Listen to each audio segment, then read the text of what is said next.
untuk yang bertanya langsung, Ummu Fatin tafadholi. Assalamualaikum Ustaz. Waalaikumsalam warahmatullahi wabarakatuh. Naam, tafadhali. Mengenai sikap Rasulullah Ustaz saat menaklukkan kota Mekah, di mana beliau memaafkan semua kesalahan-kesalahan orang-orang yang telah berbuat zalim. Dan yang menjadi ganjalan buat anak Ustaz, beliau itu kan adalah orang yang paling mulia di muka bumi ini. Allah. Bagaimana sikap kita yang mungkin istilahnya kezaliman orang-orang itu tidak seperti zalimnya mereka terhadap Rasulullah, tapi sepertinya sulit gitu Ustaz. Sebenarnya ada apa dengan hati kita Ustaz? Syukran Ustaz. Sekolah her. Subhanallah jemaah.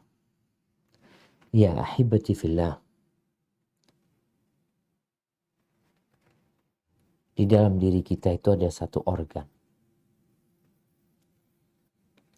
yang kalau baik semuanya jadi baik. Tapi kalau dia buruk semuanya jadi buruk. Yaitu jantung. Rasul sallallahu alaihi wasallam ketika beliau bermuamalah ya, dengan manusia, ada yang memaki Nabi sallallahu alaihi wasallam ya, dalam bermuamalah kan macam-macam sikap manusia. Apa yang beliau lakukan? Beliau mengatakan innahu la yughanu ala qalbi. Sesungguhnya hatiku itu benar-benar ada ghain.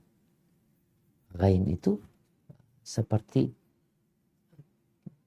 awan tipis ya, yang tidak menghalangi maksudnya sinar mentari. Di hati Nabi SAW ada ghain. Kalau menyebutkan bahwasanya ghain itu boleh jadi disebabkan muamalah sama orang-orang ya. Ada yang mungkin bersikap kasar kepada Nabi SAW. Kemudian apa yang beliau lakukan? Astaghfir. Bukan dosa yang dilakukan Nabi SAW, enggak. Beliau istighfar. Memohon ampun kepada Allah. Maka dalam bermuamalah dengan manusia ini, maka kita perlu menata hati kita. Kenapa kita dianjurkan setelah majelis itu membaca doa kafaratul majelis? Sebagian orang kan beranggapan doa kafaratul majelis ini habis kajian. Bukan. Habis kumpul-kumpul, habis ngobrol ini dan itu. Dan disitulah yang seharusnya lebih diingatkan orang-orang untuk membaca doa kafaratul majelis. Karena ada omongan-omongan yang tidak berguna mungkin terjadi di sana. Ada yang menyakiti hati. Dan kalau kita lihat bagaimana Allah Azza wa Jal menyuruh kita memaafkan orang yang menyakitin kita. Abu Bakar kisah bagaimana ketika putrinya dituduh berzina oleh keluarganya sendiri. Abu Bakar gak ingin maafkan. Bahkan bersumpah. Sumpah Abu Bakar. Gak akan memberikan santunan kepada Mistah lagi. Selesai sudah. Gak mau kenal lagi. Wajar sebagai manusia seperti itu. Karena sakit hati.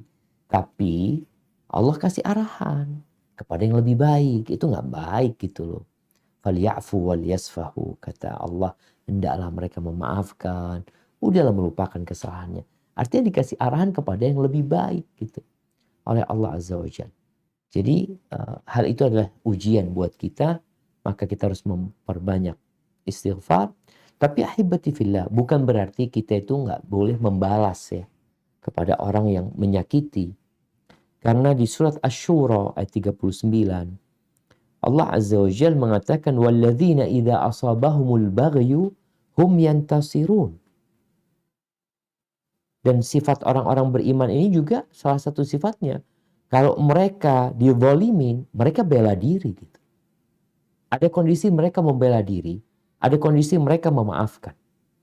Maka kita lihat bagaimana Nabi SAW sikap umumnya kepada seluruh penduduk Mekah dimaafkan. Tapi ada 4 orang plus 2 orang yang Nabi tidak memaafkan mereka. Bahkan menghalalkan darah mereka. Walaupun kemudian yang 2 orang dimaafkan lagi sama Nabi SAW. Jadi seorang muslim itu melihat, menimbang. Apakah memaafkan baik untuk orang yang kita maafkan. Karena bisa jadi orang itu dimaafkan malah tambah jadi tuh orang. Kayak kadang-kala kita lihat ada orang yang melaporkan orang yang mendoliminya ke polisi. Kemudian mencabut laporannya. Ada yang melanjutkan. Maka di sini sikap seorang muslim, hendaklah dia menimbang antara maslahat dan mudarat. Ada yang mengatakan, Ustadz ini fulan kalau dimaafkan Ustadz, dia itu akan melakukan tindakan itu nanti berulang kali. Bukan hanya kepada anak, kepada yang lainnya. Oh di sini kalau gitu diputus tuh. Bagaimana supaya dia tidak melakukan dosa itu lagi. Tapi secara umum, memaafkan adalah hukum asal yang kita lakukan kepada orang yang menyakiti kita. Tapi kalau ada orang-orang yang memang nggak bisa orang ini dimaafkan terus susah. Karena dia nginjek-nginjek kepala nantinya. Ya silahkan membela diri. Dan itu diperbolehkan. Barakallahu fiik. Jazakallahu